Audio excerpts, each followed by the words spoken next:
The next 5 years in this league are going to be unbelievable. So let's rank the 5-year future of every NBA team. Thank you for clicking on the video, by the way. I really appreciate it. We begin with the worst 5-year future in the entire league, and I don't think it's that much of a debate. It's the LA Lakers. Everything about this team on the court right now revolves around LeBron James, who is 37 years old, who is eventually going to fall off. I don't know when that's going to be, but at some point in the next 5 years, LeBron is not going to be LeBron anymore. And between that, the uncertainty around Russell Westbrook moving forward, the fact that they don't own any of their future picks, and the fact that I don't know what Anthony Davis is going to look like in 5 years from an injury or an age standpoint gives them the worst future in the league, in my opinion. We move on to a team with a similar story, and that's the Brooklyn Nets. They have 3 aging, injury-riddled superstars, 2 of which are 2022 free agents, and they also do not have any of their future picks. Maybe in 5 years, Kyrie and Harden and KD will all still be together and they'll be able to try and make it work, but I doubt it. At 28, the no picks trifecta is completed. It's the LA Clippers, who also do not have any picks moving forward.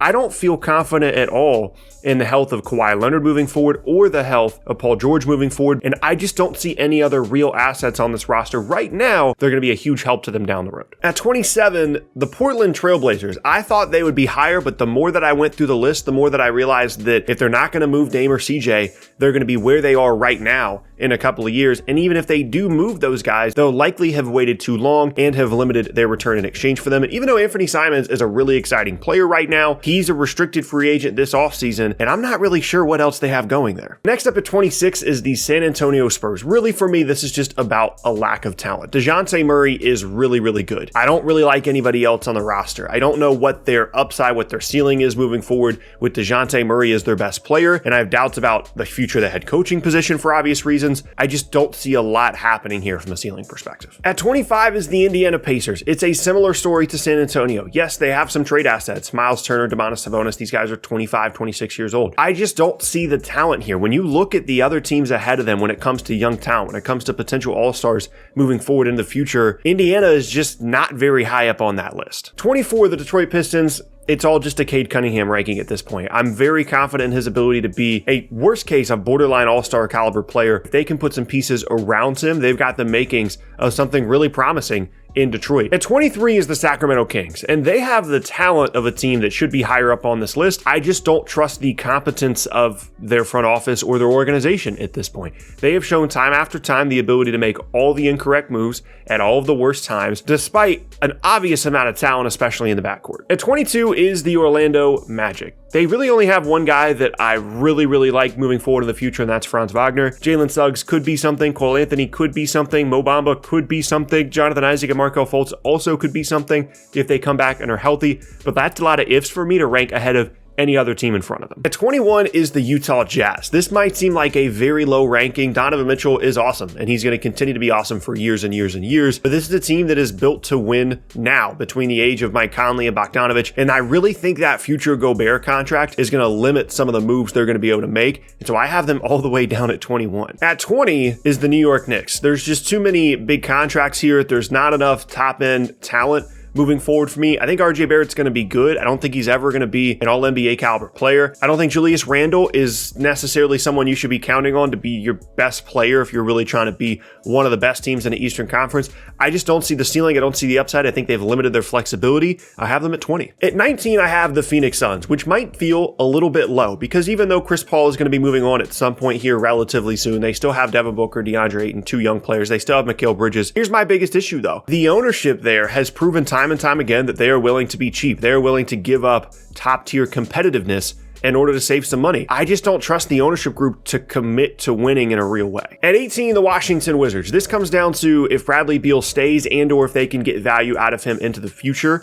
I like the flexibility they have. They have some relatively interesting young guys on this roster as well. Worst case, they have a handful of different trade assets here, and they can do something with this roster, even if it looks wildly different 5 years from now. At 17, the Boston Celtics, who have Jaylen Brown and Jason Tatum and not much else. I can't put them lower than this because of the future and the upside of those two guys, but their ability to play together, their willingness to play together moving forward in the future is certainly a question mark. And if they're both on the team 5 years from now, frankly, I'd be shocked. 16, I have the Sixers, which is a really difficult team to rank because Embiid is awesome right now, but there's no guarantee that he's going to be healthy and or awesome 5 years from now. We have no idea what's going to happen with Simmons, but They have some interesting young guys on the roster right now, like Tyrese Maxey. They have some moves they can make into the future, and depending on what they get for Simmons, they could still be contenders 5 years from now. Number 15, the Miami Heat, one of the older, more veteran teams in the league between Jimmy Butler, Kyle Lowry. They have a ton of money committed to those two guys moving forward, but what really carries this ranking is Bam Adebayo and Tyler Hero with some Duncan Robinson sprinkled in there as well. They have legitimate high-level NBA players that we know are going to be good for a long time, seem committed to being in Miami, and that's a pretty good core to build around. At 14, the Chicago Bulls, it's a similar story. They're built to win now with DeRozan, but if you think about the future and you think about what Patrick Williams could be 5 years from now, what Zach LaVine could be 5 years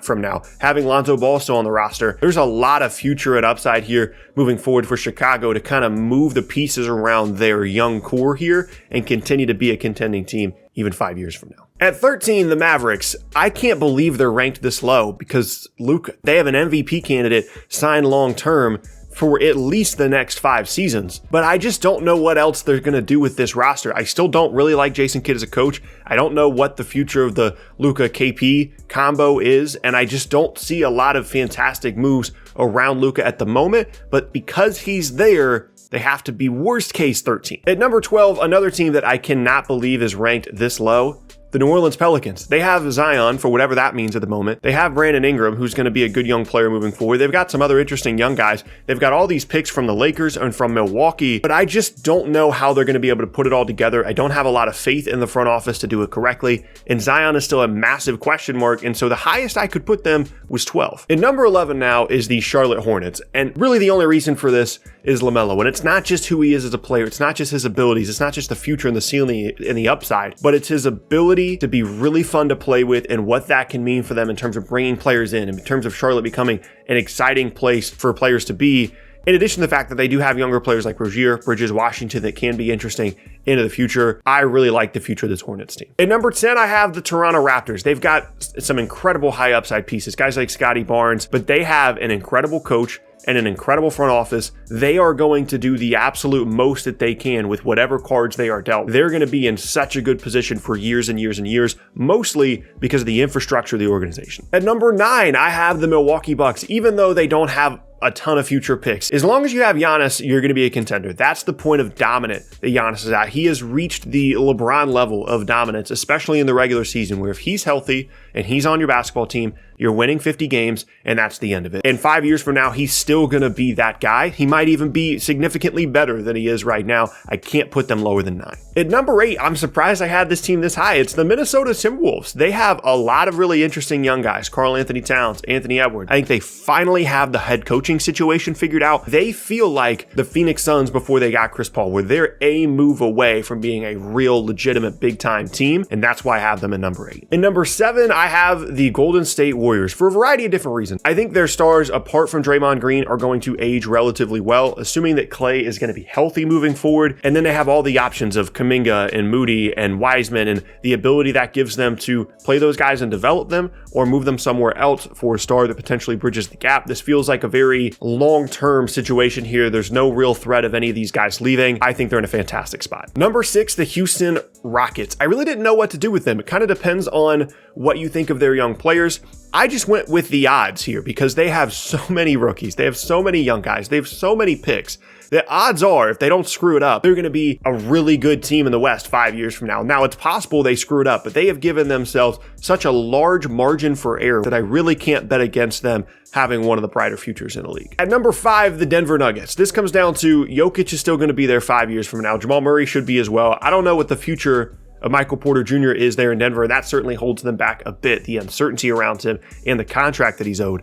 But I can't bet against Jokic. I can't bet against Jamal Murray once he comes back and is healthy. And this is another organization similar to Toronto that has proven an ability for years and years to do the correct things. At number 4, I have Trae Young and the Atlanta Hawks. It just comes down to, again, just the young guys that they have. I'm just down to see what they do moving forward. It all centers around Trae, and whenever you have Trae there and all these pieces, it can't be discounted. Number 3 is the Memphis Grizzlies. It's Ja, it's Desmond Bane, it's Jaren Jackson, it's Dylan Brooks. It's a front office that has proven an ability just always level up a little bit. They're the franchise that trades like the sewing needle for the pack of gum, for this, for that, and all of a sudden you look up and they have a Lamborghini. Like, that's their front office, and I believe in their ability to continue to do that with Ja at the center of it, they have certainly one of the brightest futures in the league. Number 2, the Cleveland Cavaliers. Darius Garland, Evan Mobley, Jared Allen, so many possibilities moving forward. The only thing that limits them, they don't have a ton of cap space for agency stuff moving forward because a lot of their guys are already signed or will be signed soon, like Garland and Mobley, and they don't have